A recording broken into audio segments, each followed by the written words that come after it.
This podcast is aimed at the veteran community. It hopes to recreate a conversation taking place in any naffy anywhere in the world right now. We want to combat social isolation by letting veterans feel part of this conversation. If you're easily offended, please switch off now. And if you want to see more, please subscribe to this channel and be part of the community. Hi people, this is Veterans in Crisis. Today we have Jim Owens, who is the CEO of Operation Veteran in North Tyneside, and also a friend of mine. Welcome, Jim. Hello, mate. One question, mate. Do you eat ham? Frequently, yeah. Nice one, nice one. Because any cold meat conversation you want to have, just have it freely, mate, all right? Anything you want. So, don't worry about you being Scottish. We can put subtitles on, all right? This is no problem. Okay, mate, right, just press the red button at home. Right, mate. So, Operation Veteran, do you want to tell us a little bit about that? We run support groups, breakfast clubs, hubs, events and activities for veterans in North Tyneside and Newcastle. Been running since we launched in December 2017. We actually registered the year before, but it took us a year to get set up. And to date, we're working with Launchpads, Project Nova, Walking with the Wounded, a host of other organisations in North Tyneside. We work with Age UK, we work with North Tyne Council. So what we're trying to do is provide an all-round service for anybody that presents to us as a platform, a community link for people to walk in the door and say to us, I've got a problem, and we can ring Anxious Minds, we can ring Launchpad, we can get them the help and support that they need there and then. Brilliant. And this is something you set up yourself, isn't it? Yeah. What happened, I got laid off 4 years ago. I was a business manager for a training company. I got laid off. And I've always looked to do something with veterans. I was 54. I couldn't get an interview for a job. Too old. So I thought, okay, what can we do? So I spent 6 months a year putting together a business plan and looking to see how we could get it off the ground. Nobody gave us any money to get it off the ground. So what I did, buy and sell antiques and collectibles. And I put my antiques and collectibles into it and the stock into it, my van into it. And that's how we started off.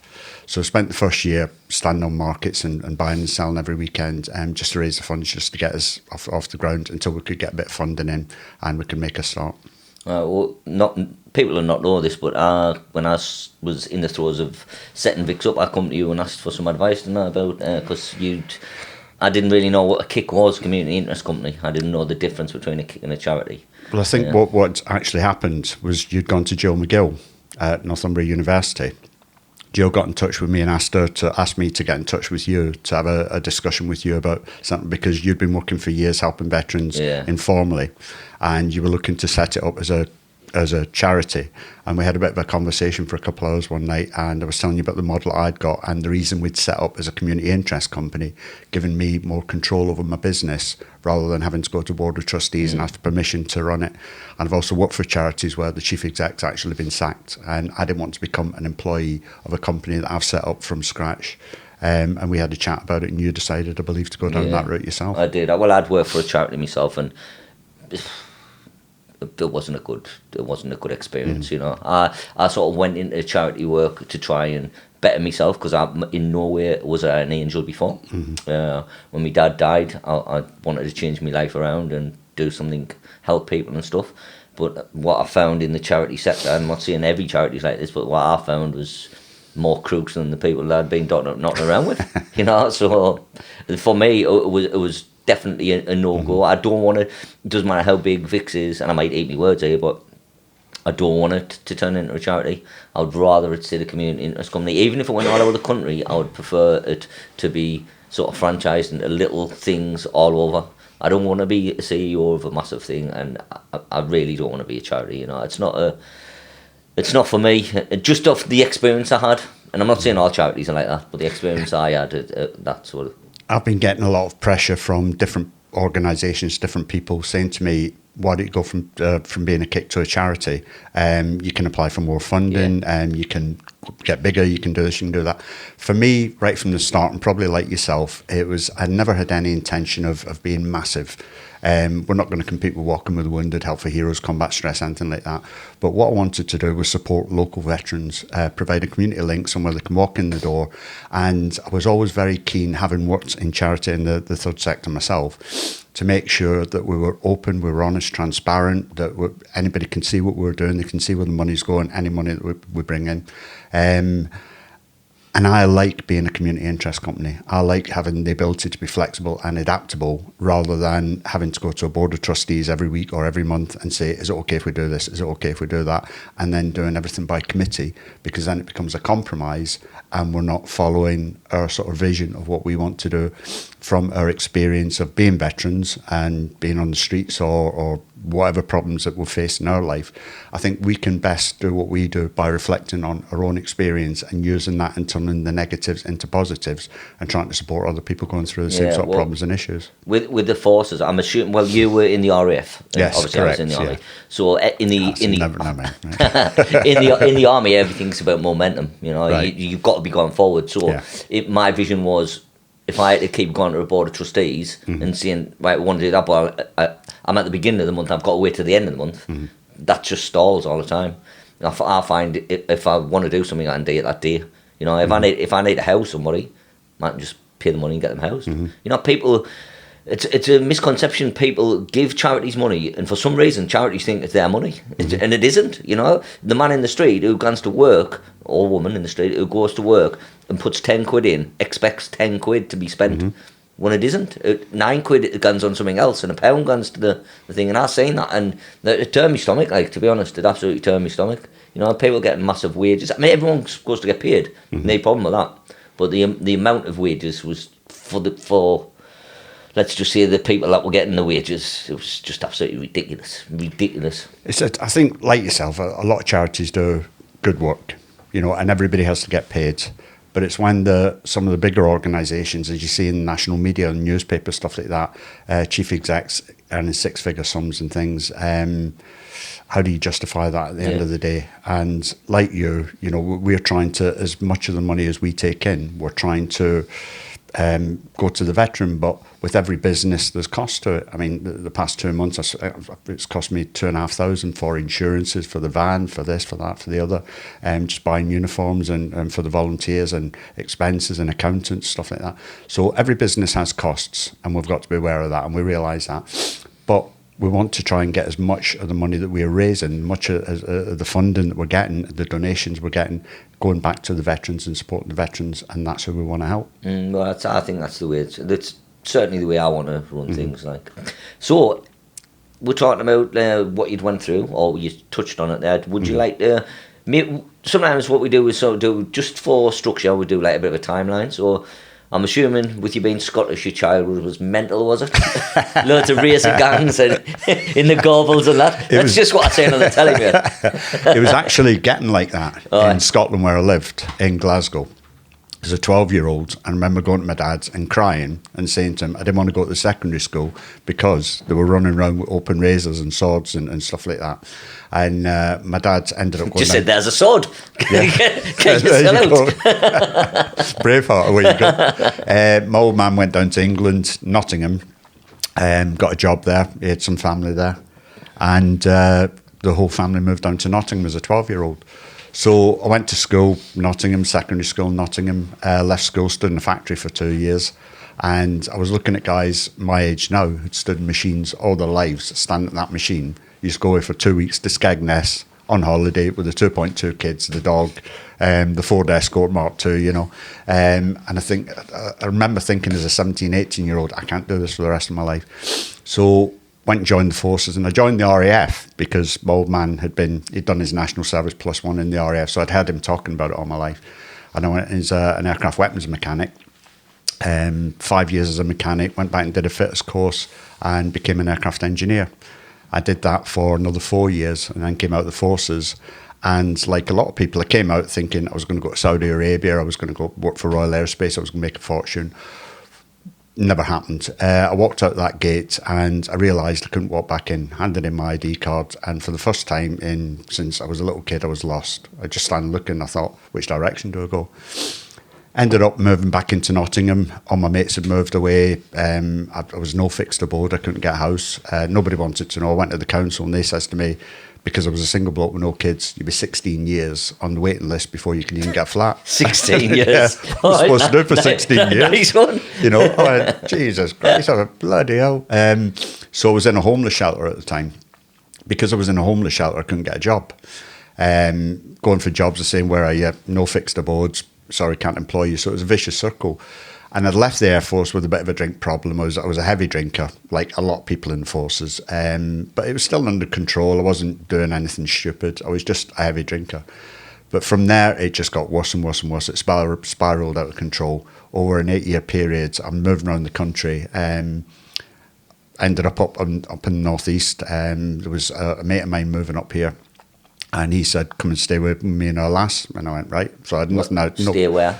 In Sunderland. All right. And I ended up from there, things got a bit sort of, he ended up in prison for 7 years. He's only 9 years off getting a flat though. Yeah, well, he had somewhere to live, you know. What had happened, him and 3 other lads had gone to Liverpool for the day. And he says to me, do you want to come? And I says, no, I had a pool match that night. And they went to Liverpool for the day, and as luck would have it, I didn't go.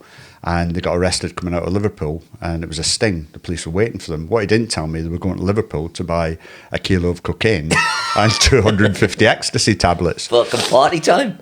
And the real kicker was when the police pulled the car over, they had a loaded gun in the glove compartment of the car. So they all ended up getting 7 years. They've done well for 7 years, haven't they? They did, you know what I mean? For that amount, you normally get 5 for a gun. Yeah, they'll have done 3.5 and got out. But by that time, things had, you know, so I What moved, year was that?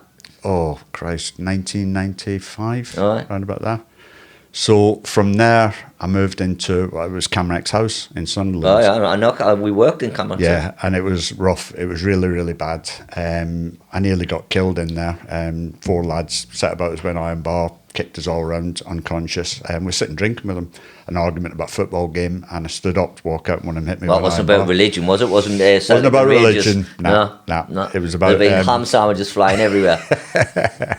So I woke up in the hospital, ended up back in Camrex's house a couple of days later, stitched up, arms broken and everything, and I knew I had to get out of Sunderland. So I just, a few weeks later, I walked up the bus station, first bus going anywhere, and I jumped on, it was Newcastle. Fucking hell, man, as if your problems couldn't get any worse. You know what I mean? This when is a things sad story, you this part. You know when things are bad. This is a proper sad story, yeah, I'm filling up. I went in Newcastle, and from there the drinking just got worse and worse and worse. It would, David.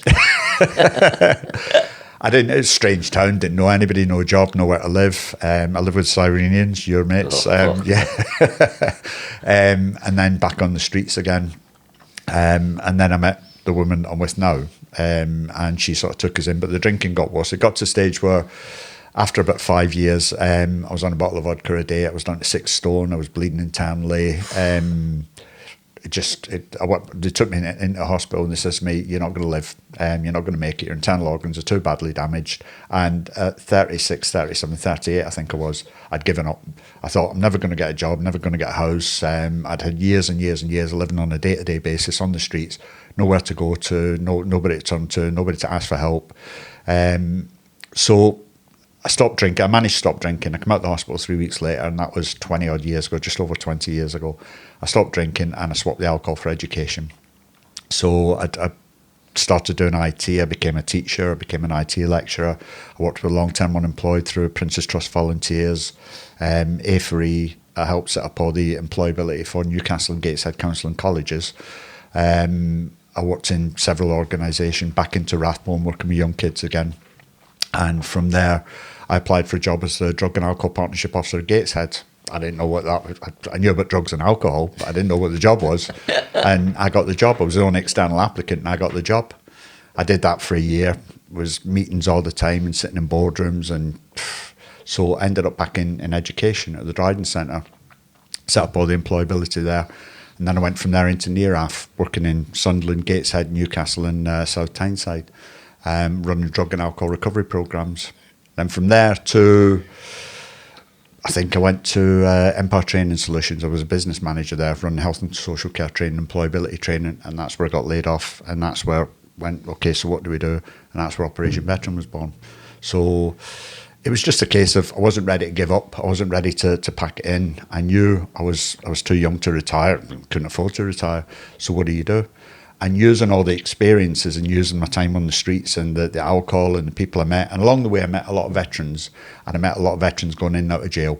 And I met veterans in the hostels and decent blokes, hard-working blokes. And what had occurred to me was all these blokes, and it was all blokes, had joined up at 16, 17, 18. They'd all been decent, honest, hard-working young people who set out to, serve their country. They wanted to go and do something positive with their life.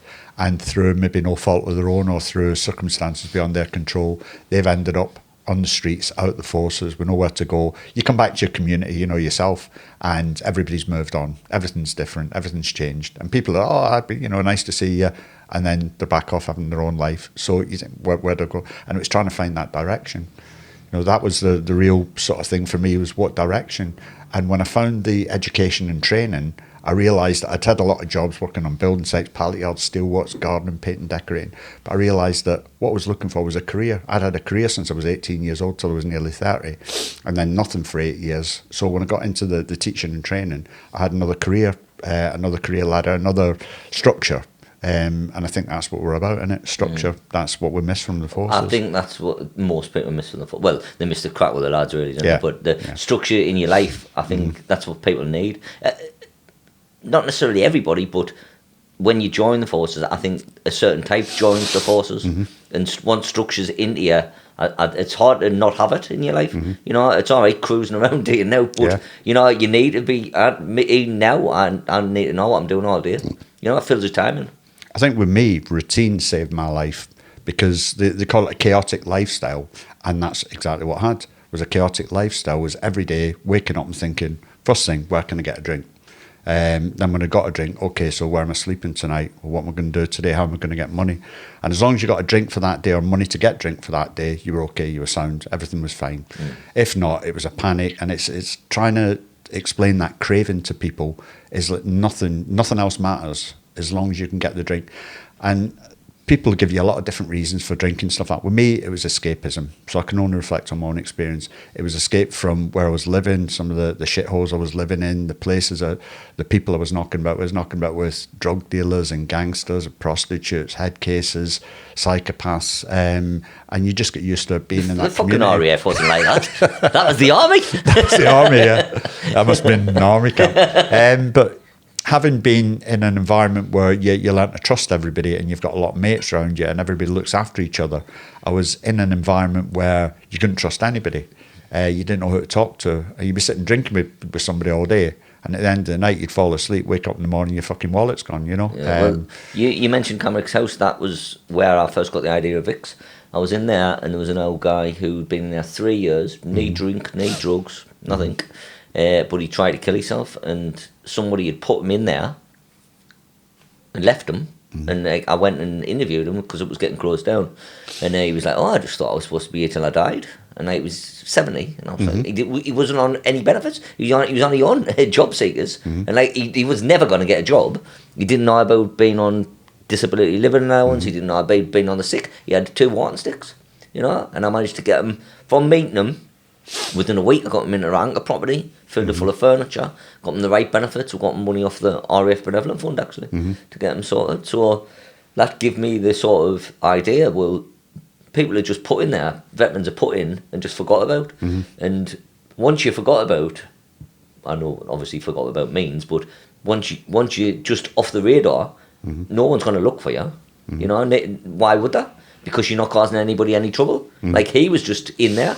His room was horrible. It was pitch black, even during the day. What type of existence is that? Well, the way people look at it, he's got a roof over his head, he's getting something to eat, but where's the quality of life? Exactly, and why should he? I mean, his story was bizarre. He was in the RAF, then he went to Zimbabwe, and when Mugabe took control, he was the only white person on that thing, and he got sort of kidnapped, and he was brought out and tortured every day in front of everyone. And he hadn't had any medical treatment for that, like no PTSD treatment, nothing. And neither one, he tried to kill himself. So horrible thing, but that put me on the road to Vicks, and that was probably 6 years ago, I think. must be 6, 7 years ago. Meeting him, getting him sorted, and then I thought, well, there's got to be others. And I'm not joking you, it took us 5 minutes to find another 5, 6 straight away. You know, in just in the private hostels in Sunderland, it was so easy. And the thing is, and they're there. People say, when I first set up, I got a lot of resistance from the military community when I first set up. I was told I was replicating and duplicating services, that there was no need for this, that there's no veterans out there. We've had over 600 attendances at my groups in nearly 2 years now, from 160 different veterans in North Tyneside, and there's no veterans out there. You know, so where are all these veterans coming from that aren't out there? If you know where to look. But like you, if you know how to maneuver the system and how to get results and who to speak to, you can make a huge difference to somebody's life with a phone call. Where they don't know, they think they're stuck in a rut, there's no way out, there's no way back. And to be honest, where I was, I thought, that's it, my life's over at 38. I thought, there's no way out of this, there's no way I can live without alcohol. And then when I stopped drinking, I thought, well, nobody's ever going to employ me. 8 years unemployment. I've got no. I actually went to East Midlands Airport once because I was an aircraft weapons engineer. I thought you were going to say a pilot. And I went for a job, just basic manoeuvre, marshalling aircraft and refueling, defueling, just basic stuff. And halfway through the interview, the guy says to me, "Well, actually, we don't have sidewinders on our jets here, mate." So I just said, "Sorry, I'm wasting your fucking time." And I got up and I walked out, left and stood. And I thought, that's the attitude that you're getting.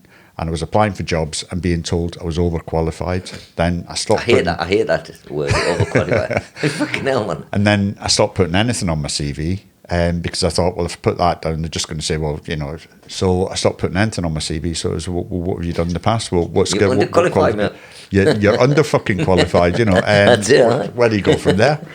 And it was that. I mean, that IT course I was doing. It was through the Prince's Trust Volunteers. And I got halfway through it, and what I was doing, it's when you stop drinking the way I was drinking, it's like walking into a room, switching a light on.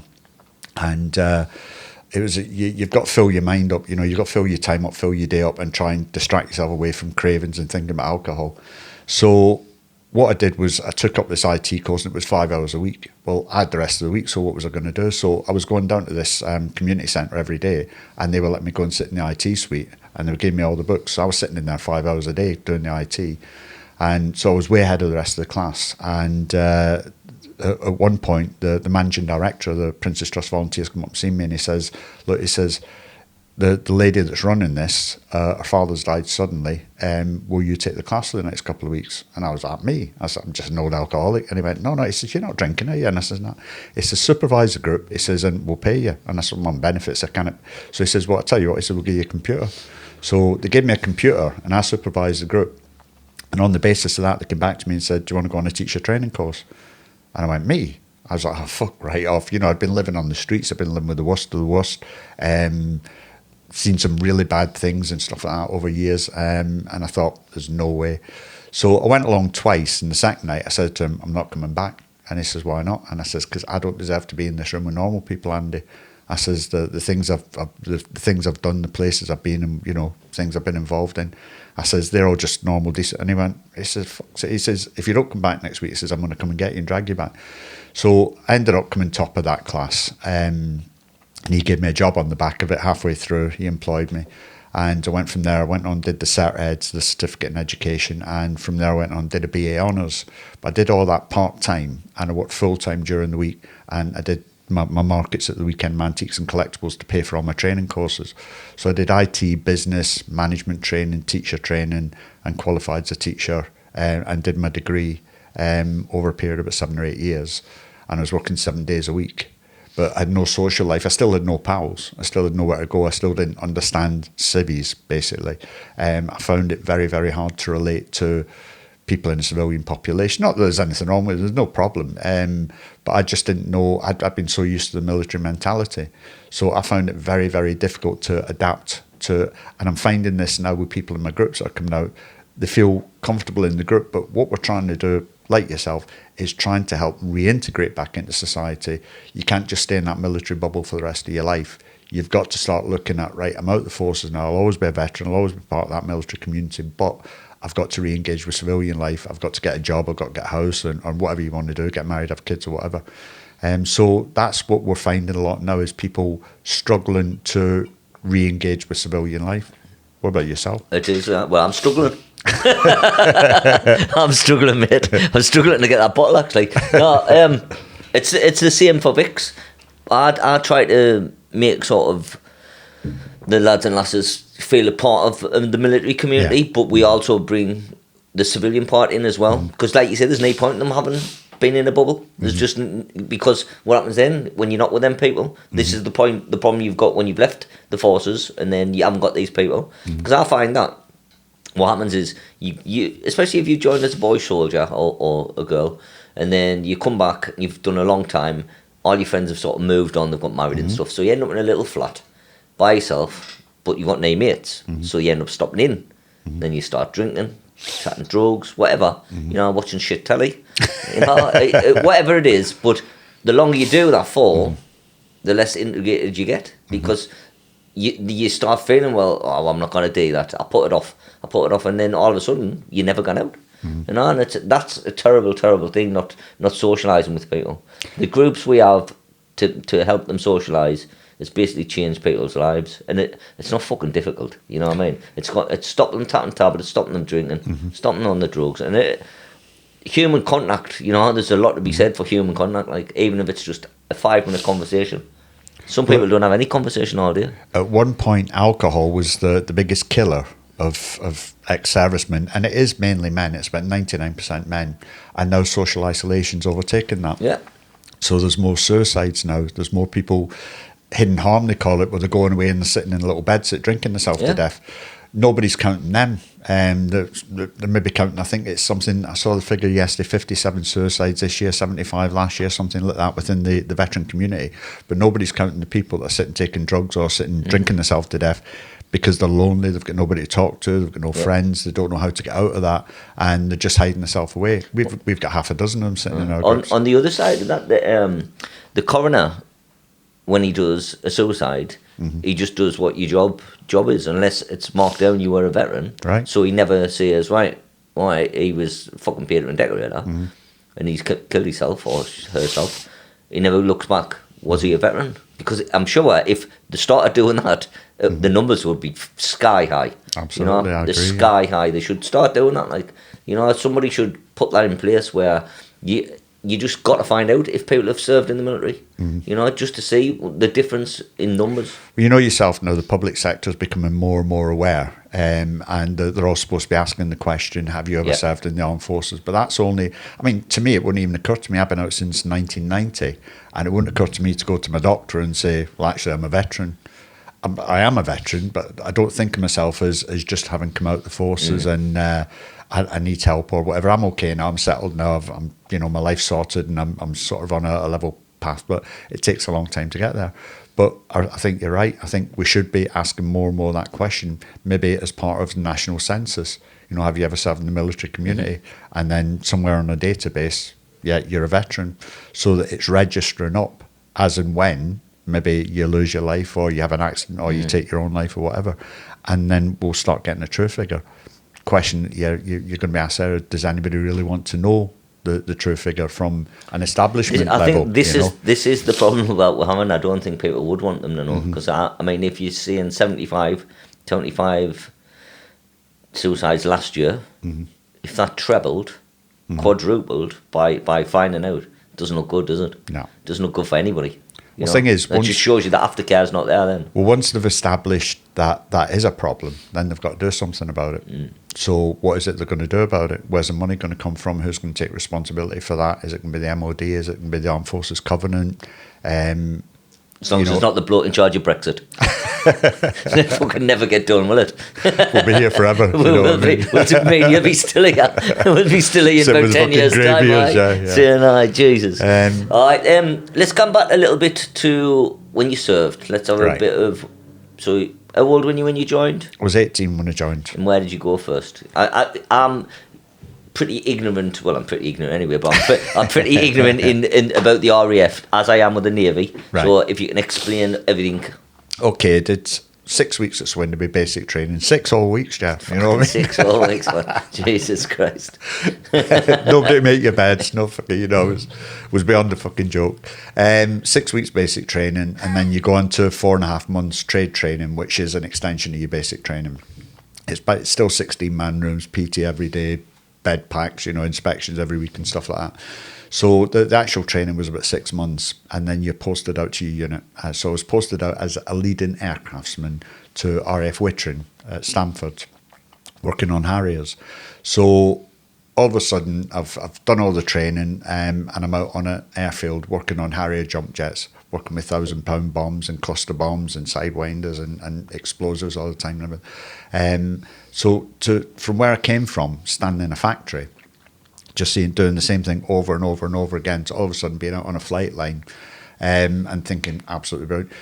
I'd been in about a year, and we went to Denmark on detachment, and it was out in the field, believe it or not, with no hotels. I was going to say, it must have been a hotel. I know what a field is, what you call class a field. Because it was Harriers, you were out in the field. You were always out in the field. So it was intense out in Denmark, and it fucking rained for a month. So we're all covered in mud in 2 days. But it actually stood us in good stead. 18 months later, the Falklands happened, and the Harriers went to the Falklands. So they said to us, group of us, you're going to the Falklands. We were like, and I thought it was off Scotland somewhere. I was like, fucking hell, where's that? I've gone back to Scotland. You know? I left there when I was 12. So you're going to the Falklands. So before Google or anything, so everybody's getting the fucking maps out. Where's the Falklands? You know, where's the Falklands? Oh, Jesus Christ. So how are we getting there? Well, you're going by boat. So I'll join the Air Force and go by boat. So we went down to Devonport. I'm going to go on the QE2. And they took us off and put the Gurkhas on board. I mean, who needs fucking Gurkhas? You want the RAF on there, don't you? You know what I mean? So, yeah, if there was a fight, I'd want the fucking Gurkhas there, mate. So they took us off, put the Gurkhas on board, sent us back to unit. And we thought, usual thing, probably like the army, like everybody else, you get fucked about. It's not going to happen. They'll change their mind. You know, something will happen. You'll all end up back in base. So I went back down the following day and said, you're going on that boat there. I went, what boat? That boat is a British Rail car ferry. So we're going to the Falklands on a British Rail car ferry, a flat-bottom British Rail car ferry. Yep. So 6 weeks on a British Rail car ferry. And going through the South Atlantic, force 11 gales, 40, 50-foot waves coming over, the boat's over on its side and everything. Everybody's seasick. And the Atlantic Conveyor was our sister ship. And the Atlantic Conveyor, of course, got bombed and sunk. And it had all the spares on for the Harriers, and it had all the cluster bombs and 1,000-pounders and everything. We were like, fucking hell. And we were on a British Rail car ferry and thinking, what chance do we stand? Jesus. And they'd said to us, but don't worry about it. If you go in the water, you're only going to live for a minute anyway. Yeah, that's cheered us up no end, you know. But on the way down there, they put the army in charge of us. So we had 6 weeks training with the army. Not infantry training, but certainly survival training and a little regimental sergeant major. We're all terrified. He's about this size. So he was taller than me. Little Scots bloke. And you'd walk all the way around the ship to get away from him. Be like, yeah, fucking come here, you know, usual thing. And we got down there, and they'd said to us on the way down there, forget the green card, forget the yellow card. All the rules are off, you know. You're going to war, basically. Somebody looks at you, shoot them, or worry about it afterwards. Forget about rules of engagement. Forget about halt, hands up, halt, you know, who stands there. And we got down there, and they were we'd gone up San Carlos Water, and we picked up a load of Scots Guards. They'd been on Tumbledown for 10 days fighting, and they'd all got trench foot and frostbite. We come back down, and the Picaras were sort of bombing us and attacking us, and they told us that under no circumstance do you open fire with small arms fire because it's not effective against aircraft. So the first time a Picara come over, all the Scots Guards just went and just shot. And so the second one come over, and everybody let loose on it. So we actually shot this Picara down. So everybody on the boat claimed it. So the Navy claimed it, the Army claimed it, the Scots Guards claimed it, we claimed it. It was like, I got them right between the fucking eyes, you know what I mean? Brilliant. It's the first time, wasn't it, that small arms fire took everything down? They actually found that concentrated small arms fire in front of the jet as it's flying into it, or you're firing in front of the jet, and obviously for the type of bullet to get there, was effective on aircraft and bringing down aircraft. So after that, everybody just opened up with everything, you know. Every time someone aircraft, no, it's a Harrier, it's a Harrier. It's always fucking calm down. Shoot at the Harriers. Calm down. Who's give the RAF? The pilots were coming back and they were fucking shooting us. Bastards. But, you know, so we did prisoner of war duty with the Royal Marines. But yeah, they were the prisoners of war. That's how it started. And we're looking at all these young Argentinians, and a lot of them were pathetic. But some of them are they're Marines, professional soldiers, and knew what they were doing. They were good at what they did, and they were all quite happy because they were going back to fucking Argentina. And the Marines were taking the piss because they were all pissing off home, and we had to stay on the island. So we were there for another 4.5 months on Port Stanley, setting up the runway, doing the bomb disposal, and there's mines everywhere. Seen some bad things, people losing arms and legs and bits blowing off them and stuff like that. And after 4.5 months, we came back. And in those days, I don't know when you served, you served at the same time as me. When we came back, they just gave us 3 weeks leave and said, right, that's it, just carry on. But within a week, all the singlies had come back to unit. All the singlies. And we all walked in there, everybody's sitting laughing, what are you doing here, what are you doing here, what are you doing here? When we got home, everybody was desperate to get home. Everybody wanted, it was that big, you're on an adrenaline rush for 6 months. Come back, and it was a boomph. It was a downer like I've never had in my life. I wouldn't say depression, but certainly, nothing made sense. And I was walking around Nottingham for the first time in 6 months, seeing women, beer, cars, electricity, all the noise. Hold on, Nottingham, electricity? Yeah, women, fabulous. But it was overwhelming. And I just wanted to be back on the unit, back in amongst the lads, the people I'd served the last 6 months with in the Falklands, because that's where I felt safe. And not having my weapon with me all the time. I had my SLR with me all the time. You know yourself, in a war zone, you carry your weapon with you day and night. So for the first time in 6 months, I didn't have a weapon. And I'm walking around Nottingham, and I was sitting in a pub, and I'd be going out to pick up my SLR. And, oh, Christ, Nowadays, you'd be the only one in Nottingham without a gun. I'd be like SLR, old tap man, you know what I mean? So the AK-47s and everything else. So went back to camp, and it was just carry on. And I suppose I never thought about it for years afterwards. I just carried on throughout my service. I went on, did the fitters course at Cosford, and got posted to Whitton. A lot of detachments all over the world. Great time, a lot of drinking, a lot of good mates and everything like that. And it wasn't until I came out, and I wouldn't say I ever had PTSD. I would never claim that, and I wouldn't say I ever had real depression. But certainly the drinking had got worse and worse and worse over the years. And do you put the drinking down to that? It could be a coping mechanism, I really don't know, mate. It might have been, but at the time it was... Some people like drinking. At the time we were young single blokes, plenty of money in the bank. It was either, and I came from a big family, so it was either sit in a little room by myself every night or go across to the bar. And as I say, we did a lot of detachments. So Cyprus, spent a lot of time at Cyprus, and I don't know if you've ever been. Yeah. You can go and get absolutely shit-faced for £1 at that time and buy a packet of fags. So you could stay on camp all night, drink as much brandy and coke on it as you wanted. And you come back from Cyprus, you'd be a shaking wreck, be a gibbering wreck. So you'd have a week off the drink just to try and sober up after. And it was just a standard thing. And the more, I suppose, as I know now about alcohol and about addiction, the more you're building up an immunity to the alcohol, the more it takes to get the same effect. And same with drugs. I haven't taken drugs, but when you're taking drugs, initially I started off drinking shandy and went on to beer. And then from there on to spirits, and then from there beer's no good, so you're staying on the spirits, and it's more and more spirits to get the same effect, so you're always chasing that initial buzz. So was the effect you were looking at? See, because I like drinking, right, but I like the taste. I only drink lager. I only drink water, tea and lager. I don't drink juice or anything like that, right. So I like the taste of lager, but I don't drink spirits or anything, but I don't drink to get drunk, if that makes any sense. I drink it because I like the taste. You know what I mean? I like when I go out. I mean, now I'm drinking non-alcoholic lager, not as we speak, but at home I drink non-alcoholic lager, and that's just for the taste. It's not the fact that I want to be drunk. It's just, in fact, I didn't like being drunk. So it's not a nice feeling. I suppose it was for the effect, but everybody else was drinking. And I remember going right back to being an 18-year-old and walking into a bar on my first beer call. I'd only been out of training 3 weeks, 4 weeks, and it was somebody's leaving to a beer call, as they call it in the RAF. I don't know what they call it in the army. And everybody went in the bowl at 5 o'clock. I went back to the block, me and 4 other LACs, had a shower, went and had with tea, got changed, went down to the bowl at 7 o'clock, and a big hairy arse bloody lad who'd been in about 10 years come over and grabbed me. He said, "Where have you fucking been?"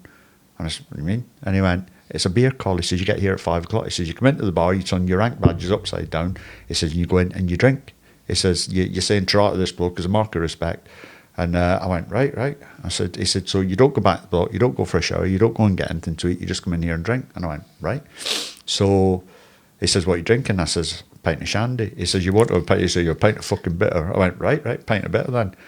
And 5-6 years later, I found myself doing that to young lads coming out of training. Right, you don't go to the block, you come back in. So it was the thing. All the single blokes were out in the bar every night and going on detachment. Detachment rules apply, and you just drink as much as you can when you can, and it's drink till you fall down. And I suppose with me, I was always drinking for the effect. I couldn't at any stage ever go out and just have a couple of pints and just enjoy it. It was always drink till the bar shut, or till you fell over, or till you ran out of money, or whatever. And that continued when I came out of the forces, you know. No, I mean, I sit on a night time now with a couple of bottles of Caliber or Beck's Blue or something like that. Is that advertising? Can I say No, that? no, there are other non-alcoholic lagers available. I like Beck's Blue as well, so stick with Beck's Blue, kids. I like that, but it's not for people say to me, is that a substitute for alcohol? No, I don't drink water. I don't drink tea after 7 o'clock because it's caffeine, it keeps you up all night. So just sit and watching telly, sit with a couple of bottles of Beck's Blue or something. It is. I enjoyed it. Chris started drinking it. I never tried because Chris stopped. You know, he stopped drinking, and he started drinking that non-alcoholic stuff. And I was like, what's the point in that? You know what I mean? But then I had a taste, and I thought, no, it's all right. And when I've had a hard day, and I don't want, because I normally drink tea all day. What I drink during the night, you know, because I always have a bottle of water. So it's nice to have a different taste, you know. And there's no point in just sitting in the house having alcohol for the sake of it, because I'm at work first thing in the morning, you know. So I enjoy just having the non-alcoholic stuff. I mean, I do enjoy going out once a week, you know, and I enjoy drinking, but I support Sunderland, so who wouldn't? Well, with me now, something I took up this year, and you've probably seen it on social media, I took up the Argentine tango. So I've been a big Strictly fan since it started, and I went to see it in Newcastle Arena a few years ago. I mean, Kelly Brook was there, and all the dancers and everything, half-naked women, and, you know, fabulous music. You're not selling it, man. You're not selling. Brilliant. You're not selling that to me, mate. No way. It's something. If somebody had said to me a long time ago, in my sort of 30s or whatever, I'd be a teacher and I'd like ballroom dancing. I'd have been like that. You're fucking mental. The irony of the Argentinian part of the tango, though. You know what I mean? After the Fortins. I've thought about this, you know, and I've met a few Argentinians since that are teachers, and I'm like, hiya. All right. And are you eating that corned beef? One of my dance partners said to me, not cold meat. Don't mention the Malvinas, you know, fucking hell. But this year, I thought, every year for years, I've been saying, right, I'm going to take up dancing. I want to learn to dance. And I was a footballer, a typical bloke. I like drinking and football and fighting and women and stuff like that. And as you get older, I think I fell in love with ballroom dancing, watching it every week on Strictly. So I started in February this year, going on to a class and just see how it went. And from there, it's now 2 or 3 times a week. And we've got a pantomime. It's an addiction, mate. We've got pantomime on the 23rd of November, fundraiser at the Exchange in North Shields. Called Aladdin. And I'll be dancing the Argentine tango in that. So we're training for that at the moment. What is that? Is that a weekend? It's a Saturday night, mate. Yeah. Saturday night, right. So. We've got a matinee in the afternoon at 2:30. It's family friendly. Our padre, we had. I was going along to quite a few veterans' funerals, and I got speaking to the guy delivering a lot of the services. Veterans' funerals, eh? It's a fucking bad. It's a bad look, mate. Bad crack, that, it's bad. I've seen it happen. Didn't he? He's a war veteran, and he's doing the Argentinian tango. Well, the padre, when I got talking to him, or the guy who was George Callender, he's the vicar that was delivering a lot of these services, and a good sense of humour. I mean, he approached me and he says, look, I've always wanted to get involved and help veterans and get involved in the veterans community. I didn't know how it would go down in the groups, but it made sense because every unit we were ever at, the padre was the man that they went to if they got problems or issues or problems with their boss or whatever with officers. They'd go and speak to the padre. So I said to him, we'll come down. He's gay, he's a female impersonator, he's got his own theatre company. And who the padre was? Yeah. And I'm thinking, how are the lads going to respond to this? Everybody's absolutely fine, there's no problem at all. And he's just fitted in. He's an expert in bereavement.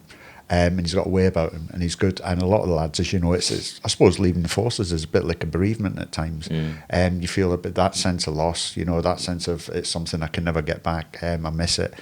And he's helped a lot of the lads on a one-to-one basis. They've just contacted him away from the groups, and he sat down on a one-to-one basis and helped them, and not even counselled them, but just sort of supported them through it, you know. So he said to me, what if we do a pantomime as a fundraiser for you?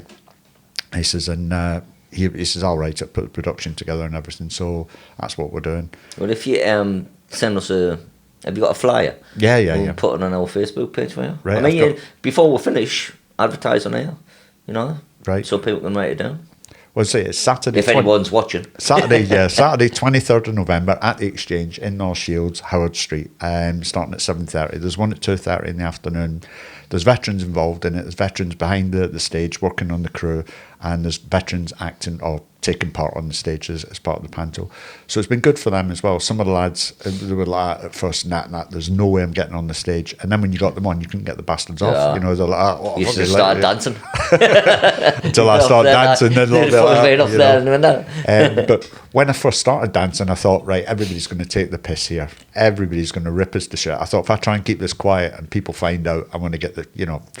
So what I did was I put it on Facebook. I thought, just fucking get it out there. Just let them know I'm doing the Argentine. And I put a picture of my shoes on as well, the dance shoes. I never seen it, man. Did you not see it? This is a new thing to me. Right. I'm loving it. I'm fucking loving it. Well, I had one of the Navy lads was having a go the other week, and he's like, the Navy was having a go, yeah. Oh, right. No, fucking tap dancing, all that sort of thing. And I says, is it because I'm dancing with women? Is that what it is? That's what it is, man. Oh, Jim, man, Jim. Did you just dance away? just disappeared, didn't say nothing. Just foxtrot away. But it's, I suppose, you go down directions in life, and I've said to people for a long time when I was working in careers, you hit different crossroads in your life, and you think, which direction do I take? Which way do I go from here? And it's recognising that in your own life, right, I've hit a crossroads here, which way am I going to go? I'm going to go down negative route, I'm going to do something positive. And I suppose that's where Veterans in Crisis comes in, and what we're doing comes in, where we can try and give them that bit of support, nudge them in the right direction, say to them, well, have you thought about this? Have you tried that? What about this? And maybe bring in the support to help them, you know? I think getting I mean, I don't know if it's age, and I'm assuming it's not just veterans, but I think when you get older, you pick different things to do. And like, I'm right in my fitness now. I'm probably as fit as I was when I was in the army, and I'm like going to 50. You know, I'm hoping to run a marathon next year. Bloody I fucking couldn't eat a marathon before. You know what I mean? When I was younger. So it's just, I enjoy doing it, but I use it as a sort of stress management thing. So when I finish work, or even in between work, I go to the gym and I put my earphones in and I just do what I'm doing there, and I don't talk to anybody. And that's what I like. I don't let my mind free, and I just listen to music because I work really long hours and I never go home and talk about what's happened in the day. You'll be the same. You hear some horrendous stories. Some stuff that if you made a film, people would think that's fucking you know, that can't be true. And you know, and you hear them on a daily basis. It's really hard on your mental health. Like, so I find what works best for me is the gym or running or something where I've just got my music on and I'm not talking. And I really enjoy not talking. Surprisingly enough, I'm doing this, but I really enjoy not talking. It's great, but that's the thing with dancing. It's escapism. I go to the dancing and I switch off. I switch my phone off. I'm not interested. No emails. And you switch your phone back on at the end of the night, 10 o'clock at night, and there's 20 emails and there's the 30 text and there's 40, 50 Facebook, and you're sitting trying to respond to them all, and it's never switching off. So for me, that's my escapism. 2 or 3 nights a week, I'll go to my dance classes, and I don't have to think about anything. I'm not dealing with anybody's problems or issues. And you're right what you say. You don't go home at the end of the night, and I'll sit with my missus, and she'll say, how's today been? Oh, I had a meeting with so-and-so, or I did this, or I just keep it light. I never tell her about the problems that people are coming in and the real, you know, and sometimes I learned a long time ago, working with people in drug and alcohol and working with long-term unemployed, because I used to take it personal, especially working with the youngsters at the Princess Trust Volunteers. They'd come in with problems, they'd tell you horrendous things, and I'd go home at night time, I'd be lying awake at night and be beating myself up thinking, Jesus Christ, what can I do about this? They're coming to you as a professional, and they're looking for you to work with them as a professional. They're not looking for you to get emotionally involved. And this is what I tell my staff and my volunteers and stuff like that now. You don't get emotionally involved. when they come in, they don't want to see you sitting sobbing, say, oh, poor you, poor you. It's not pity they're looking for, it's support and help. So if you go to your doctor and you say, oh, I've had a really bad accident, and he sits and gets emotionally involved, you can fucking hell, what's going on? You want somebody who's going to be objective, somebody who can say, okay, so this is a problem, this is what we can do about it, this is how we move forward. And that's the sort of approach we take with people. And I've learned to sort of distance myself emotionally, because I'm not doing them any favours if I get emotionally involved. So, like yourself, you've got to have boundaries, man. You've got to, man. You've got to put them boundaries up straight away. So I'll help you, and I'll be like your mate and stuff like that. But it's like a professional thing we're doing. I don't want you phoning us up crying in the middle of the night just because something's happening. If something really bad's happening, fair enough. But I'm not for that. I mean, I'll be honest. Like in Vix, we use basically taking the piss as a kind of core mechanism. Just a squaddy kind of thing. And people love it. I mean, I won't say his name, but a lad got blew out off his birthday, off his last night. Shouldn't be laughing. I know, no, it is kind of funny. And they split up and everything. It was really bad, and he wasn't happy about it and all that. And then he was tidying up downstairs, and Claire, the office manager, said, "God, you make somebody a lovely husband." And I said, "No, he's lost it." And he was like, "That's a bit too soon, isn't it?" You know what I mean? He's crying 20 minutes ago. And I said, "You get out of it, man. You know what I mean? There's no point worrying about it." I find every other service money calls people, and it's not what people want. It's not what I would want. When I was bad and I went to people were like, oh, this, and it's not what you want. I much prefer someone to take the piss and have a laugh about it. It's the military way of dealing with it. It's the dark humour and the black humour. I remember going back in the forces, one of the I think a flight sergeant got one of his seats blown off. So they stole his golf shoes and fucking auctioned his golf shoes, you know what I mean? Because he won't be needing these anymore. And his missus was, and he was laughing, he thought it was quite funny. We gave him the money, and I think he gave it to charity, but just the sort of thing you do. I had a mate who lost a hand, right? And he obviously was pissed off about it. And I said, "It's not all bad news, I'll buy you darts." You know what I mean? And he thought it was funny. So I think you got, it's happened, hasn't it? It's happened. So you sit around being miserable about it, whatever. It's people in recovery from drugs and alcohol, and it's something that, again, going back to what I say to my volunteers all the time. Self-pity never helped anybody, never helped me get better. No. You feel sorry for yourself where you go for it, and then other people going, oh, poor you, bless you, you're a victim and all that. So you start thinking like a victim, and it's not going to help you. You've got to fight back. No, it goes on too far, doesn't it? If people always saying, at some stage you've got to say, fucking hell, man. Yeah, you empathise, you've got to sympathise. And the piss taking is a great sort of... It breaks the ice, man. It breaks the ice, because I find that if somebody's really down and stuff, and they're in that dark place, having something said that's funny, everyone's laughing. They're not laughing at him or her, they're laughing with them, and it happens to everyone. And I have people come to the group, and bizarrely, but this one lad, he come and he was really, really down. He tried to kill himself one week, and then he come to the group and was really quiet. 3 weeks into the group, he was in with the lads having a right laugh, and he was telling everyone, going, "Hey, I tried to kill myself," and everyone was taking the piss. He couldn't even do that properly. You know what I mean? And he said that cheated us up. and that's just a dark sense of humour, we could have just, everyone go, "Oh, come here," and it's not what people want, like. It's not. It's not at the end of the day, and you know yourself, you have your groups and you come in, and we've got our boundaries in the groups. There's certain things that you don't do and certain things that I don't want in the group. And I don't call it ground rules, I call it the expected standards of behaviour. But I asked the group on the very first group that we had, I said, so what standards of behaviour do you expect in here? We don't want this, it's non-judgmental, having respect for each other, and take the piss, because everybody takes, especially between services. But at the end of the day, one person speaking at a time. Don't shout anybody down. If you disagree with them, that's up to you, but we're not going to sit and have arguments in groups. It's about creating an environment where everybody feels safe. They can come in, they can have a laugh and joke. And I've been to your groups, it's exactly the same. You have a laugh and joke, you have a carry on, something to eat, cup to eat. And it's creating that environment, that friendly environment. When they come in, they can enjoy themselves, they can sit down. I mean, we've now got, I think, 5 different groups. We've got a breakfast club last Thursday of every month at YMCA in North Shields. We've got a hub on the second Thursday of every month, which is a breakfast club without a breakfast, basically. They just come in, have a tea and coffee. But everything we do is free for veterans. We've got the games night at Avondale House once a month, and that's just turned into a supper group basically, and a game of pool. We have the Breakfast Club at Avondale on the first Thursday of every month. And we now have a coffee morning for families of veterans and spouses, partners, carers, veterans at the Exchange in North Shields on the last Friday of every month. So, sorry, knocking the blooming microphone.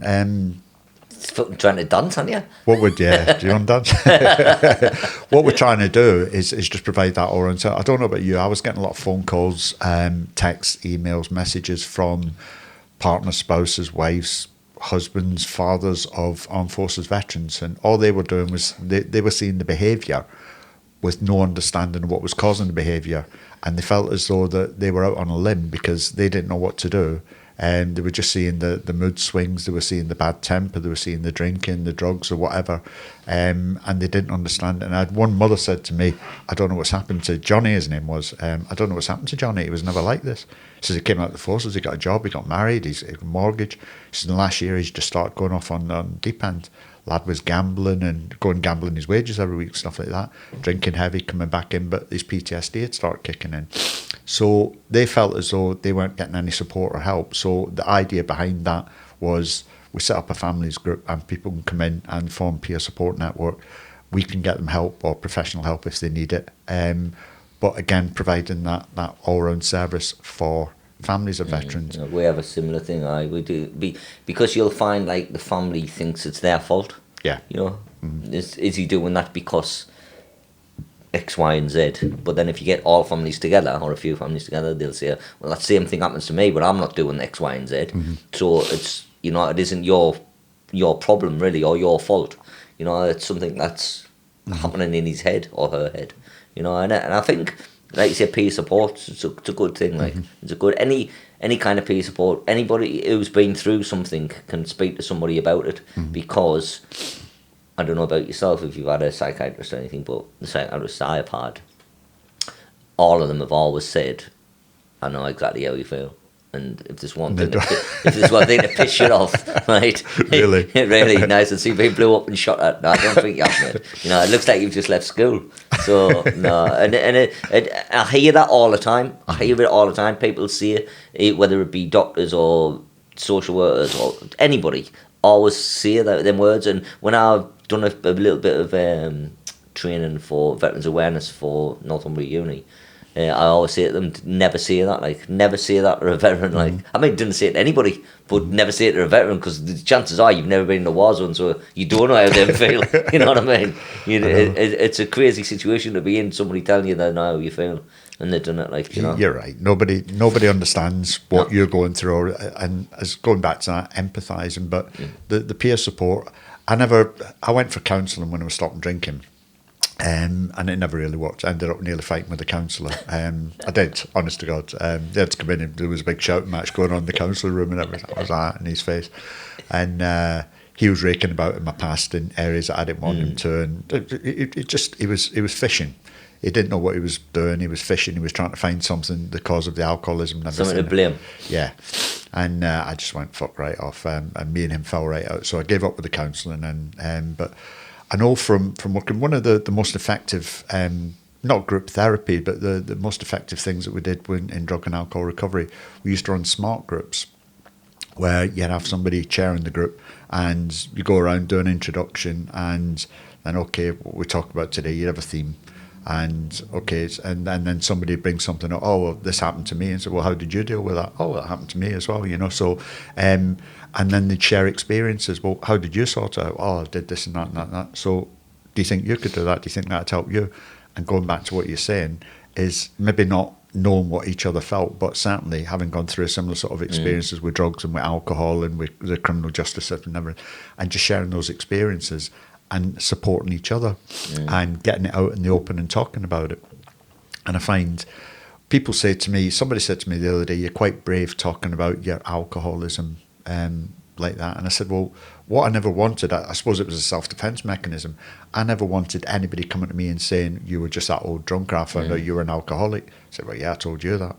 But look at what I've achieved since. Look at what I've done since. That's what that's the way my life's turned out. Like, I wouldn't speak about any of me things before. I would never speak about anything, me mental health or drugs or anything. And now I've started, I kind of stopped, to be honest. You know, And I'm that's- not really asked. If people can say what they want about us. That bit of disclosure from you in the position that you're in encourages other people to open up about their problems. And once you've opened up about it, that's when you can start. I mean, I was so ashamed of what I'd let my life become and how I'd gone from being an aircraft engineer, going to garden parties and ministers' estate and travelling all over the world, jumping in at helicopters and jets and everything.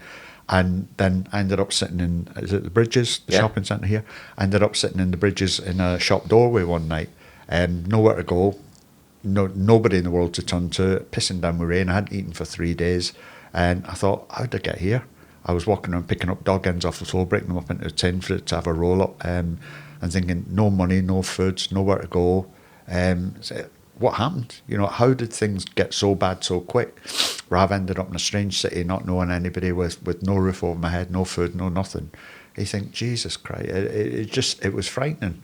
And it was probably the loneliest part of my life, but I still would never admit to anybody that I had a drink problem or that there was anything wrong with me, because there was something different about me. And it was when I started to open up, when I started to accept, right, yeah, I'm an alcoholic.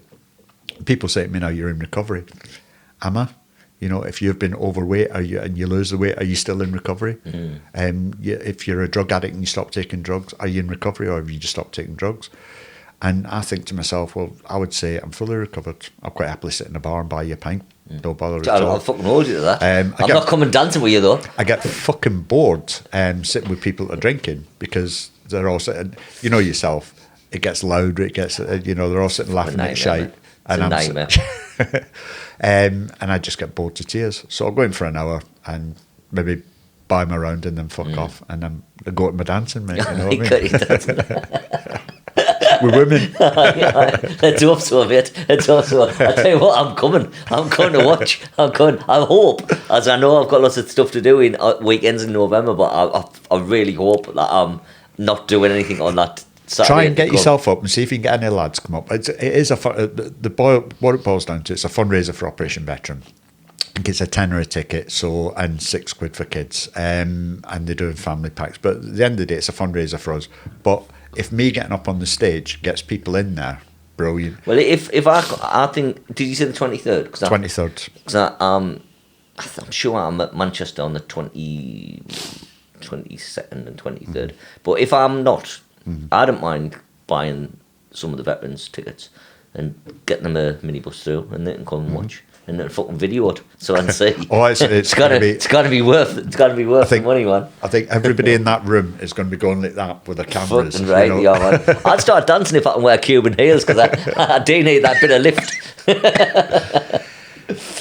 So, other than the Falklands, I'm assuming you didn't leave straight after the Falklands, did you? No. I did 8 years after the Falklands. Did you? Yeah. Did another couple of years at Wittering, and I applied for a posting to Devon, and I got posted to Devon, to North Devon, to RAF Chivenor, working on Hawks. It was at Butlins, honest to God. No detachments, but you're right at Broughton, Saunton Sands, around that area. And I spent a year there, and then I went on my fitness course at Cosford, back at Wolverhampton. And that's back to 16-man rooms. It's a year, basically, of just doing everything you've done as a mechanic, but at a higher level, and working towards becoming a technician. So it was another year of PT and bullshit and marching everywhere in 16-man rooms and classrooms every day and exercises and God knows what else. And I went from there to RF Whitton in Cambridgeshire at Huntingdon, and I spent 4 years there on Canberras. Fell out with an officer, had a bad time for a couple of years. I set the new record for jankers, restrictions, restricted to the unit and everything. And they knew my fucking number at the guardroom. I got, we don't need your ID, we've got your number here. Jankers is shit like that. I remember being in training, and I had to peel potatoes, right? And I always remember thinking, I thought that was a wind up. You know, like of years you'd say, get you in the thingy peeling potatoes, and I'm sitting there with piles and piles of potatoes. And me fucking peeling them. Surely there was another way for potatoes to get peeled, like, you know what I mean? They've got a big machine that does it, but exactly, right. Just give it to me, and sit there. I mean, I'd done, I think, I'd done 40 days consecutively on Jankers, and I couldn't get off. I just couldn't get off. And by this time I'd give up. I went, fuck it, I just wouldn't give in. You know, I wouldn't fucking back down. And this flight lieutenant, and what really sickened me was I've got the power of life and death over you. He was my flight commander, a flight lieutenant, I suppose, but a captain level. And this bastard hated me from the day he walked in the door. And he set out to make my life a misery, but I wouldn't give in. So I was making his life a misery. And right up to the 40 days, he was charging me for, CO's inspection of the block. CO come in, inspected the block, went, yeah, fine, okay, thanks very much, walked out. And then he went in afterwards with 4 blokes, or 4 corporals, and lifted up my double unit in my wardrobe in my room and found a bit of dust underneath it and said, right, charge him. He went, we can't charge him for that, we'll have to charge everybody in the block for that. There was so much weight in it, it took for him to lift it, so I couldn't have lifted it by myself.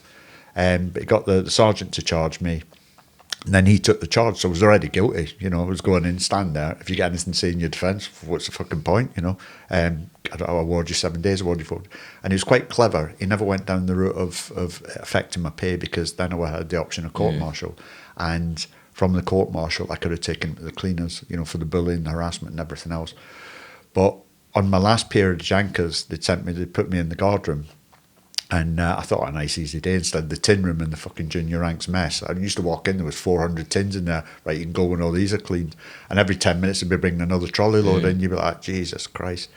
So I'm in the guard room, and there was a young WAF officer and an old chief technician, I suppose, a battery sergeant major, sort of big fat guy. And he's showing off in front of this young WAF, straight out of Cranmore, this young WAF, she's duty officer.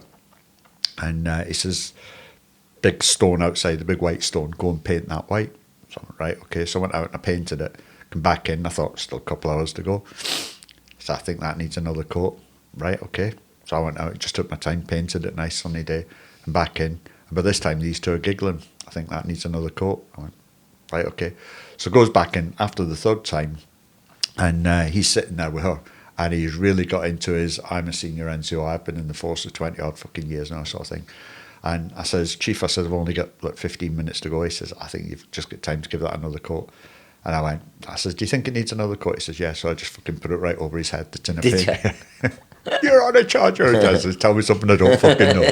I says, I'm ready in the guard room, so, you know, I don't need to go anywhere. There's my 12.50, my ID card. There's my 12.50.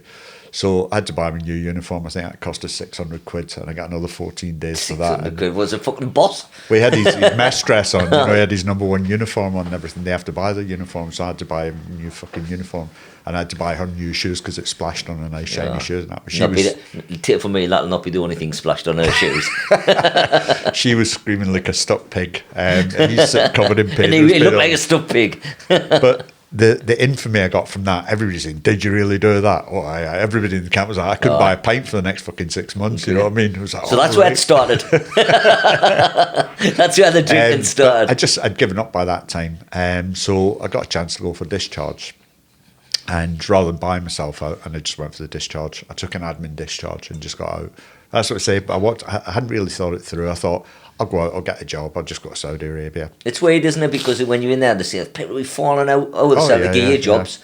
You've highly trained your thing, and you get out, and they're like, what, you done? You've been crawling around shooting people. Nah, you're all right.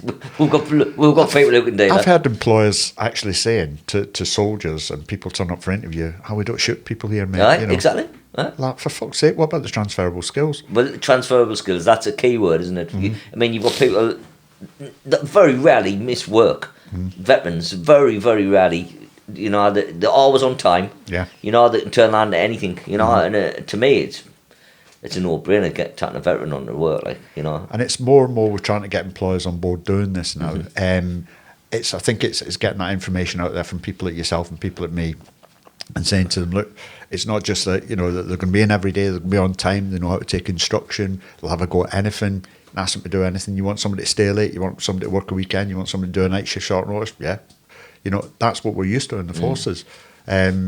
You know, it's getting you in a big fucking line. So all those that are going home tonight take one step forward. Where the fuck are you lot going, you know? Exactly. All right. Exactly. It is, and I think, we're lucky in Sunderland because of Vic's. If we want a job with someone, we put on Facebook, and we get loads of people asking. You know, the people are really into it. You know, and that's I wouldn't say that's what I thought would happen, but that's what I hoped would happen. Making it a community thing, that the community would get behind it, and they really have, you know. It would be nothing if it wasn't for the community of Sunderland. More and more I want to take a leaf out of your book in North Tyne and Newcastle, where I've been speaking to some big employers, but not just about the employment side, but about corporate sponsorship. How can they, and I had a managing director of a big company, I won't tell you who, but Tell us after. Yeah, I'll tell you after. And he's very, very interested. And it's an old established company in Newcastle. And his chairman and his board were saying, well, what are we actually doing to support veterans? When they came back from World War I, World War II, we kept all the jobs open for them. You know, we helped them, we helped the families when they were away. So what are we doing now? And the answer was nothing. What are they doing for the local community? Nothing. So looking at what you're doing and taking a leaf out of your book is trying to get people involved into support, because they are part of the community. They're a valuable part of the community.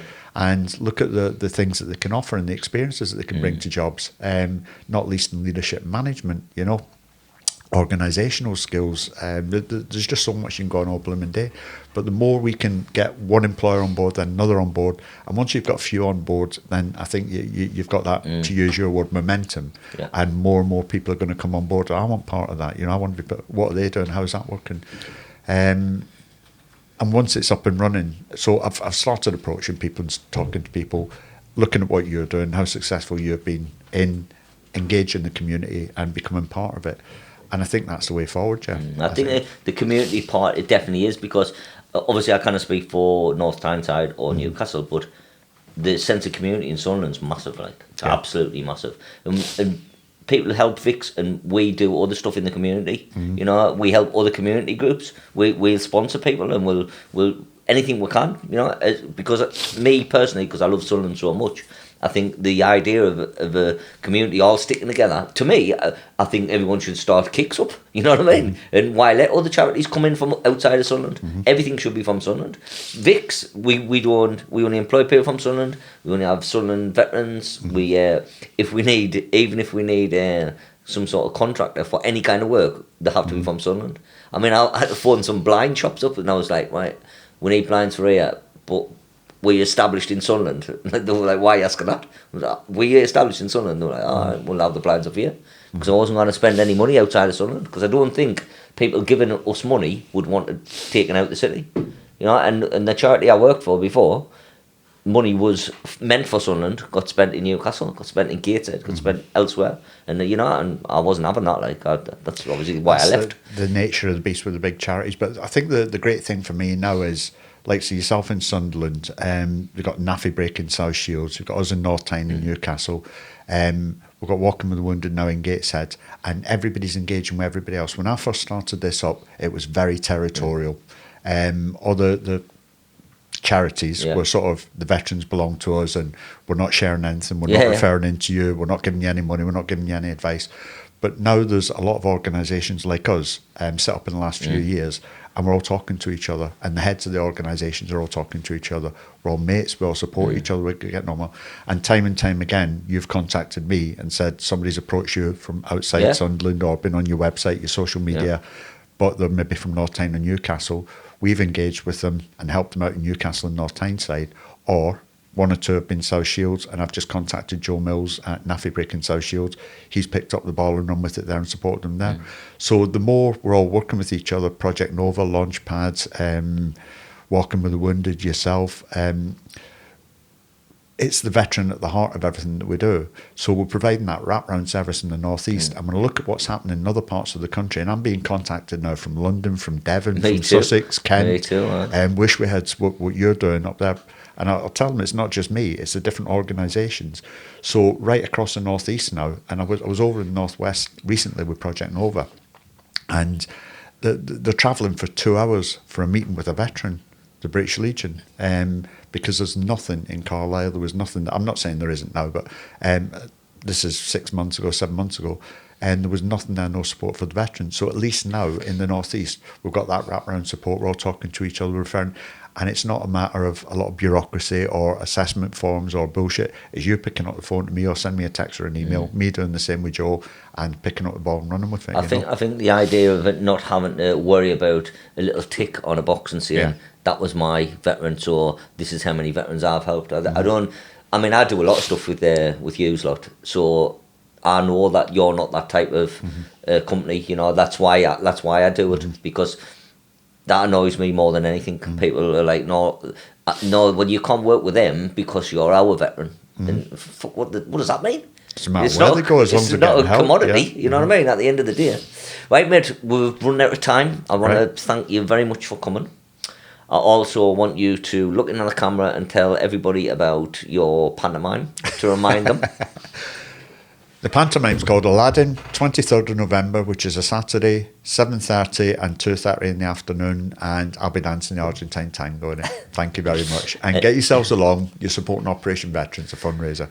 And I would like to say today's podcast was kindly sponsored by First Class Promotions and my friend Johnny, who is going to be bringing the brilliant Tony Bellew to Sunderland to do a talking. So if you fancy getting tickets, go on First Class Promotions website and buy tickets. Thanks very much, mate. It's been an absolute pleasure. I really enjoyed it. Thank you very much for having me on board. Cheers, man. Thanks.